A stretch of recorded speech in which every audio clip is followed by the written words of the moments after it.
Hello viewers, কিছুক্ষণ আগে PSC WBPSC clerkship এক্সামিনেশনের যে ওএমআর শিট সেটা পাবলিশ করেছে। এটা দীর্ঘদিনের আন্দোলনের ফল, যেটা অনেক দিন ধরেই পাবলিশ কবে হবে বলে প্রত্যেকটা ডেপুটেশনে এটা দাবি জানানো হয়েছিল পরীক্ষার্থীদের তরফ থেকে। সেটা পাবলিশ করেছে। তো সেটা কিভাবে দেখবেন, সেখানে আপনার যে নাম্বারে রেজিস্টার্ড মোবাইল নাম্বার যেটা আছে ফর্ম ফিল আপের সময়, সেই নাম্বারে একটা ওটিপি যাবে সেটাতে।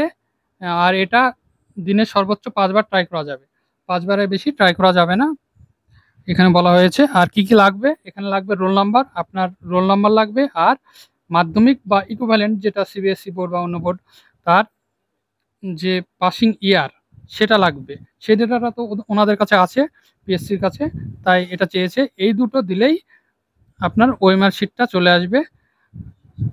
পুরো ওএমআর শিট কীরকম আসবে সেটা দেখাচ্ছি।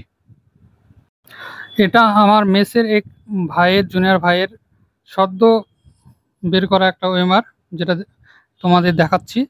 এটাতে কি কি দেখাচ্ছে, এখানে দেখাচ্ছে ক্যান্ডিডেট নেম, তার ফাদার নেম, মাদার নেম, আর রোল নাম্বার, আর টোটাল মার্কসটা এখানে দেখে দিচ্ছে। তো এখানে ফাদার নেম মাদার নেম আলাদাভাবে উল্লেখ করছে, কারণ একই ক্যান্ডিডেটের নেম অনেক থাকতে পারে, তাই হয়তো। আর রোল নাম্বারটা দিচ্ছে, আর টোটাল মার্কসটা এখানে ক্যালকুলেট করে বলে দিচ্ছে। তবে পুরো ওএমআরটা আপনাকে একটু মানে স্ক্রল করে করে দেখতে হবে। আর এটা আপনি ডাউনলোডও করার কোনো অপশন আমি দেখতে পাচ্ছি না। ডাউনলোড করলেও আপনার ওই অর্ধেক ডাউনলোড হচ্ছে, তাই আপনাকে স্ক্রিনশট নিয়ে রাখতে হবে ভবিষ্যতের জন্য, যদি আপনার দরকার পড়ে। তাই আপনারা চটপট দেখে নিন আপনাদের স্কোর, এবং যারা যারা পাস করেছো তারা পুরোদমে লেগে পড়ো। আর বেশি দিন হয়তো নেই মেন্সের জন্য।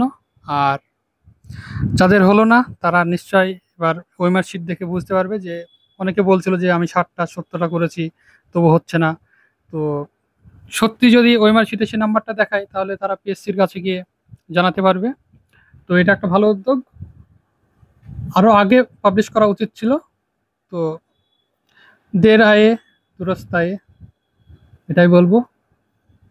Thank you.